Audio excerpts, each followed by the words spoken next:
Hey guys, Alex here. Just want to show you guys something really quick because I am doing a review on the Gladiator movie. Look at that, guys. Are you not entertained?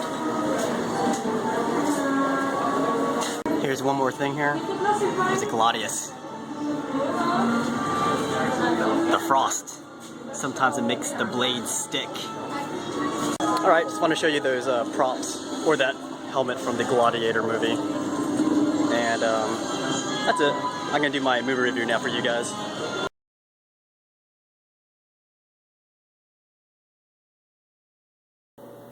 Hey guys, Alex here, and I'm going to do a movie review for you guys, and it's going to be a special review because this is the movie that you guys nominated and voted for me to do a movie review.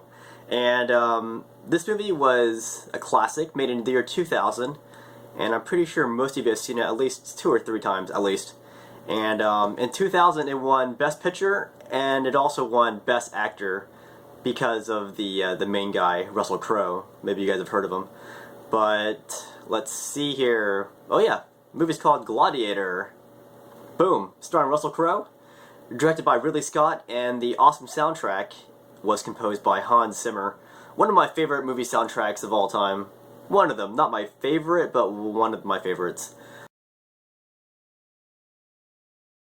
Alright guys, we're going to do the unboxing video. Well, we can't unbox it because this is an old DVD that I have. So, I can't unbox it, but I can do this.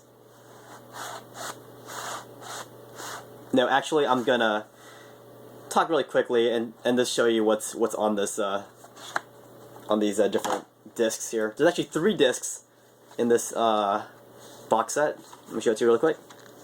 Here they are. 1, 2, 3. Also a little inside booklet right here. It's got some pictures, I think. It's called How It All Started by Ridley Scott. Haven't really looked at it yet. But anyways, let's see, disc 1. What do we got in here? It's got the extended edition, which adds 17 minutes of footage. And it also has the theatrical release, which happens to be the director's cut. Usually the director's cut's longer than the theatrical release, but in this case, the director's cut was the theatrical release, from what I understand. It's got some kind of trivia track on here. All new commentary track by Ridley Scott and Russell Crowe. Disc 2 has documentary features. There's Tools of War, which talks about the weapons. The Attire of the Realm, which talks about the costume design, and there's some other documentary features as well. Disc 3 has supplements, so there are some photo galleries, some storyboard demonstrations, and some other stuff too. I just wanted to talk really briefly about this aspect. Now I want to talk more about the movie though.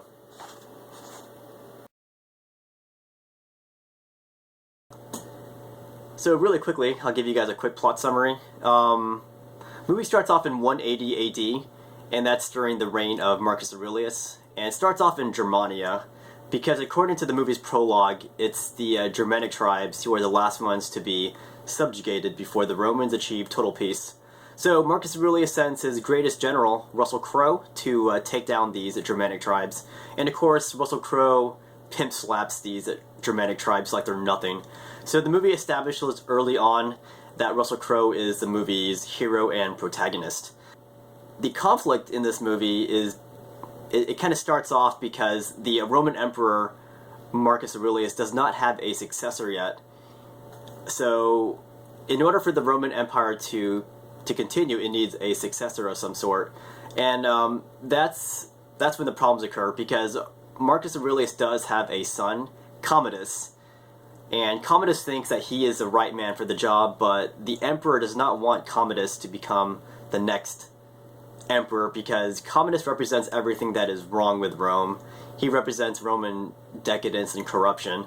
So Marcus Aurelius does not want Rome to keep going down this dark path. Instead, he wants Rome to go back to the Senate, who represent the people of Rome. Russell Crowe is the one that the emperor wants, because Russell Crowe is basically a good old boy.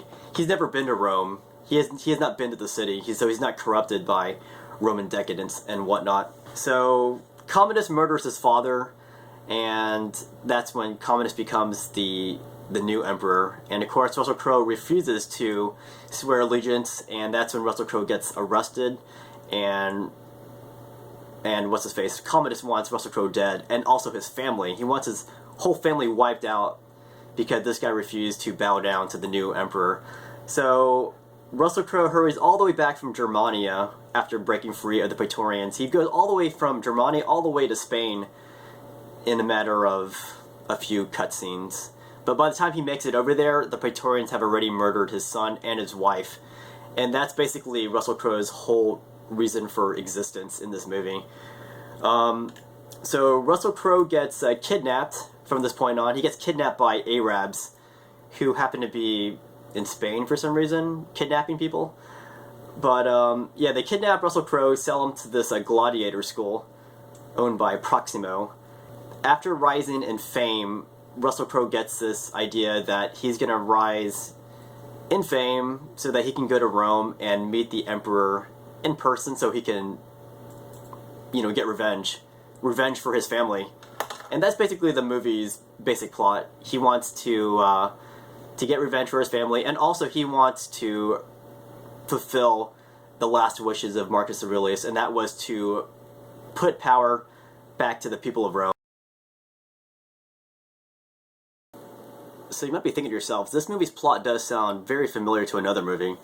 A movie made in the mid-60s, and this movie is called Fall of the Roman Empire. And I actually saw this movie many, many years ago when I was growing up. So when I saw Gladiator for the first time, I was like, whoa, this movie is almost the exact same thing as this movie. Fall of the Roman Empire, it takes place during the time of Marcus Aurelius as well. It starts off with a big battle against the Germanic tribes. It starts off with Marcus Aurelius wanting to pick his general as the successor and not his son Commodus. So Commodus in this movie also assassinates his father using poison this time. This guy gets arrested, and eventually he gets sent to the arena to fight against Commodus here.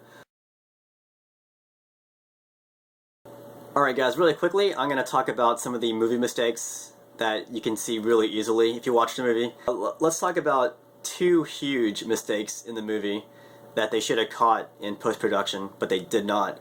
The first huge mistake, this happens a day after the battle against the Germanic tribes. You see Russell Crowe, he's kind of chilling out, and this horse passes by. But anyways, if you look around the horse, you will see a guy wearing blue jeans, a black belt, and a long sleeve green shirt. He just kind of walks by the camera. I think he realizes that the camera is filming right now, so he walks backwards to get out of the frame. It's kind of ridiculous and really blatantly obvious, and it kind of takes you out of the time period when you see this guy with blue jeans walking across the screen. The second biggest huge mistake in the movie takes place during the Battle of Carthage, and that's the big gladiator fight against all those chariots. If you'll notice, the third chariot that goes down, you're going to see that it flips over, and this cloth, it flies off the chariot, and then when the cloth comes off, you see this gas canister, you know, mounted on the foot of the stepping part of the chariot. And it's really obvious. Just hit the pause button. When the third chariot flips over, you'll see it. It's really obvious. Alright guys, well, let's talk more about the historical mistakes that this movie made, and this is more of a fun thing for me. I can't possibly point out every single historical mistake, I'll just point out a few. Let's see, one of the first mistakes you see is with costuming. You'll see in the very first battle against the Germanic tribes that the Roman legionnaires are wearing these strange looking helmets. I mean, it looks almost like a Roman helmet, but not quite. In this time period, around 180 AD, the Romans would have been wearing the imperial design, not the helmets that you see in the movie. I don't know why they showed their helmets like that, because they didn't look any better than the historical helmets of the time period. So why they chose that, I do not know. They looked really bad. That's one mistake, and that's with costuming. Well, since we're talking about helmets, let's talk about another helmet mistake that they make later on. before the Battle of Carthage, that's a gladiator fight, as I said, you see a whole bunch of helmets on display, and one of the helmets on display is a Saxon helmet. It's the Saxon helmet that was found. It's a very famous one from Sutton Hoo. It looks totally medieval. It should not be there, and it really sticks out like a sore thumb.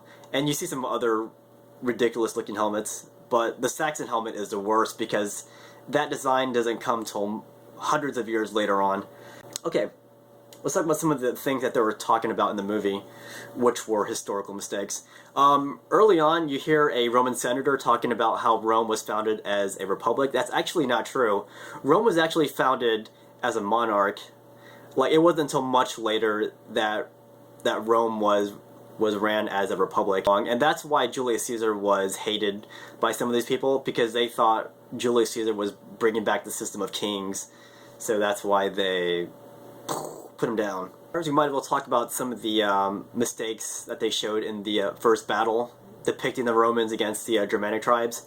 You see the Romans carrying their pila, which is good, but you don't see them throwing their pila. And that's something that the Romans would have done before they started clashing swords with the Germanic warriors. Something else that I think is a huge mistake is the Romans, they break formation like once they make contact with the Germanic tribes. But Romans, they did not fight that way. They fought much more effectively in formation, in unison as one. But in this battle, they immediately break up into individual combats, which I don't think would have favored the Romans that much. I think they would have been much stronger fighting as a unit. What else? Oh yeah, there's a part where Marcus Aurelius is telling Maximus that he wants to make Rome a republic. Well, that's completely false. He did not, aim to make Rome a republic again. He actually chose Commodus as his successor, and they actually ruled jointly at one point. So he never refused Commodus in real life. He actually chose him as his joint emperor, and I guess finally his successor. Oh yeah, the circumstances of Russell Crowe getting kidnapped, that was weird, because when this guy goes all the way to Spain and he passes out after his family dies, he gets kidnapped by Arabs. I did not really get that, because I don't recall of any incidents where the Arabs were raiding Roman provinces, because this is Spain and this is under Roman control, and these guys go right into Roman territory and kidnap a Roman citizen. I mean, sure, he's been outlawed by Commodus, but these guys don't know that. They see this Roman guy on the ground, and they just kidnap him.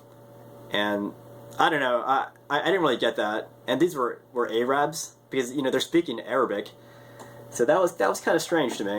Let's see, some more historical tidbits here. Marcus Aurelius and Commodus, these guys were both real people. Commodus was actually the son of Marcus Aurelius, and Marcus Aurelius was known as the last of the 5 good emperors, and he did die in 180 AD, but he did not die from his son, strangling him. He actually died of plague. And as for his son, in the movie, Commodus is shown, getting killed in the arena against Maximus, but that did not happen. Commodus did fight as a gladiator, but he did not die in the arena. He actually died outside the arena. And speaking of Marcus Aurelius, he was a very famous emperor, and he's one of the few emperors that left a book like this. This one's called Meditations, and I don't think this book was actually meant to be found. It was more of a diary or journal, and it's just something that he kept his philosophies and his observations in life. He just wrote in this journal while he was campaigning, and it was just something to kill the time. But it's very nice to read.